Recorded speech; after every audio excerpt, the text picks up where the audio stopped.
डभोई का शापित पेड़।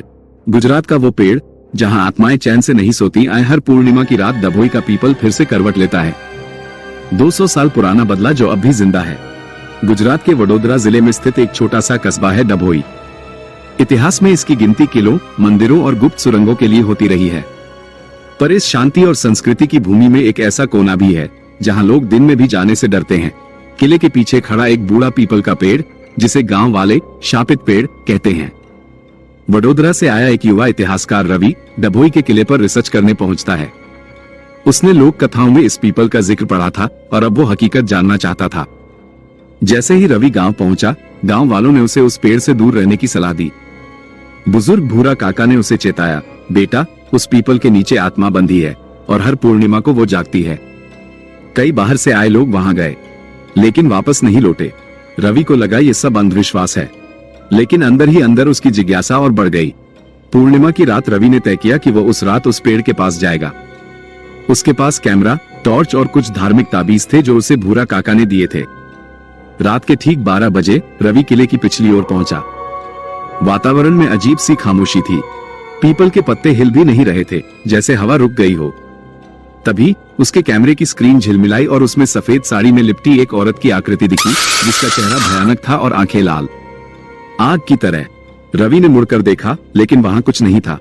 तभी पेड़ की एक मोटी जड़ अपने आप हिलने लगी और जमीन से एक कराहने की आवाज आई, मुझे जला दिया। सब देख रहे थे, कोई बचाने नहीं आया। मुझे जला दिया। रवि की रूह कांप उठी। डर के बावजूद उसने कैमरा चालू रखा और रिकॉर्डिंग करता रहा। अगली सुबह रवि गांव की एक युवती चंदनी से मिला, जो पुरानी लोक कथाओं में रुचि रखती थी। उसने बताया कि उस आत्मा का नाम भूरी था। लगभग 200 साल पहले भूरी गांव की एक युवती थी जो अंग्रेजों के जमाने में एक वेश्यावृत्ति के ठिकाने पर काम करती थी। एक अंग्रेज अधिकारी को उस पर शक हुआ कि वो गांव के राजा के लिए जासूसी करती है।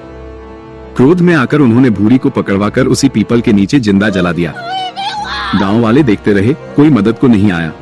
मरते वक्त भूरी ने शपथ ली, जो इस दृश्य का गवाह बना, उसका वंश खत्म कर दूंगी। मेरा शाप इस धरती पर तब तक रहेगा जब तक कोई मुझे मोक्ष न दे।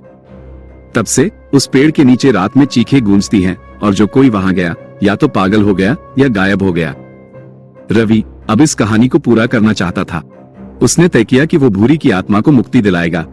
चंदनी ने उसे पुराने मंदिर में एक विशेष पूजा विधि के बारे में बताया, जिससे शापित आत्माओं को मुक्त किया जा सकता था, लेकिन इसमें जान का खतरा था।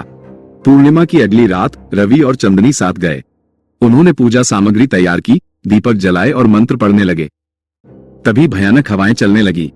पीपल की टहनियां जोर जोर से हिलने लगी और एक चुभती हुई आवाज आई, मुझे शांति नहीं चाहिए, मुझे बदला चाहिए। भूरी की आत्मा ने चंदनी को हवा में उठा लिया। उसकी आंखें पूरी तरह सफेद थी, बाल बिखरे हुए और वो चीख रही थी। रवि डर गया, लेकिन वो मंत्र पढ़ता रहा। उसने भूरी से कहा, तेरे साथ जो हुआ वो गलत था, लेकिन अब किसी और को मत मार, तुझे मोक्ष मिलेगा। बस इस जीवन चक्र को समाप्त कर। भूरी की आत्मा कुछ पल को ठहर गई। उसकी आंखों में आंसू थे। शायद पहली बार किसी ने उसके दर्द को समझा।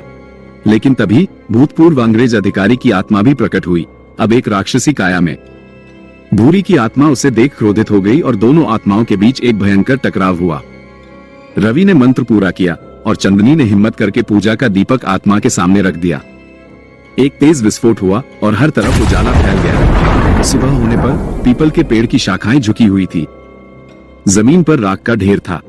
रवि और चंदनी बच गए थे, लेकिन चंदनी बेहोश थी। उसकी आंखों में भय नहीं था, शांति थी। कुछ दिनों बाद रवि ने उस स्थान पर एक स्मृति स्तंभ बनवाया, उनके लिए जो निर्दोष थे और उन्हें इंसाफ कभी नहीं मिला। लेकिन आज भी कहते हैं, जब पूर्णिमा की रात आती है और हवाएं तेज चलती हैं, तो पीपल के नीचे कोई कहता है, मैं अब भी यही हूँ। दोस्तों, हम बड़ी मेहनत से आपके पास हर हफ्ते ये कहानियां लाते हैं। अगर आपको ये कहानियां पसंद आती हैं तो प्लीज इसे लाइक, शेयर और सब्सक्राइब करना न भूलें।